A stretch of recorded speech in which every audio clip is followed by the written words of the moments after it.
2024 IPL ফাইনালে আজ রাত 8টায় মুখোমুখি হয় কলকাতা নাইট রাইডার্স বনাম সানরাইজার হায়দ্রাবাদ। দুটো টিমের দীর্ঘ বছরের খরা কাটিয়ে চ্যাম্পিয়ন হওয়ার সুযোগ। টসে জিতে ব্যাটিংয়ের সিদ্ধান্ত নেয় প্যাট কামিন্স। যথারীতি প্রতিবারের মতোই হায়দ্রাবাদের দুই ওপেনার অভিষেক শর্মা ও ট্রাভিস হেড মাঠে নামে। চেন্নাই পিচের একটা দুর্নাম আছে, এই পিচ অনেকটা স্লো, রান কম হয় এবং বোলাররা বাড়তি সুবিধা পেয়ে থাকে, আর সেটিই যেন ফাইনাল ম্যাচেও কার্যকারী হয়ে বসল। ইনিংসের প্রথম ওভারে মিচেল স্টার্ক হায়দ্রাবাদের নির্ভরযোগ্য অগ্রাসী ব্যাটার অভিষেক শর্মাকে পঞ্চম বলে আউট করে হায়দ্রাবাদের বুকে প্রথম প্যারেকটি মারেন তিনি।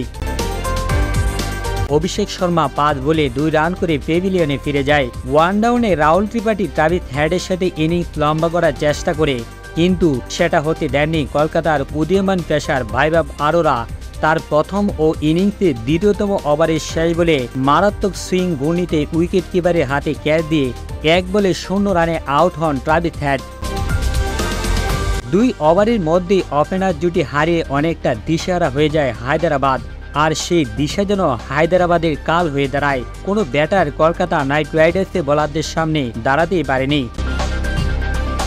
তবুও দলের একটা মানসম্মত একটি স্কোর করার জন্য এইডেন মাকরাম, প্যাট কামিন্স লড়ে গেলেন। তারা দুজনে যথাক্রমে 20 ও 24 রান করেছেন, আর বাকিরা কেউই 2 অঙ্কের স্কোরে প্রবেশ করতে পারেননি।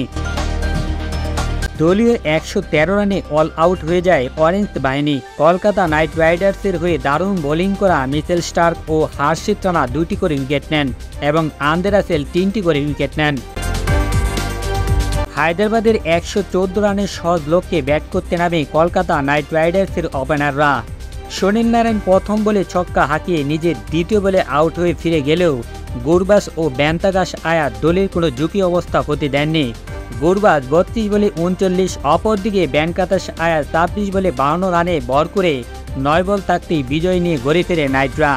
সেই সাথে কলকাতা নাইট রাইডার্স দীর্ঘদিনের আইপিএল করা কাটিয়ে আইপিএল ইতিহাসে নিজেদের তৃতীয়বারের মতো আইপিএল শিরোপা গড়ে তোলে।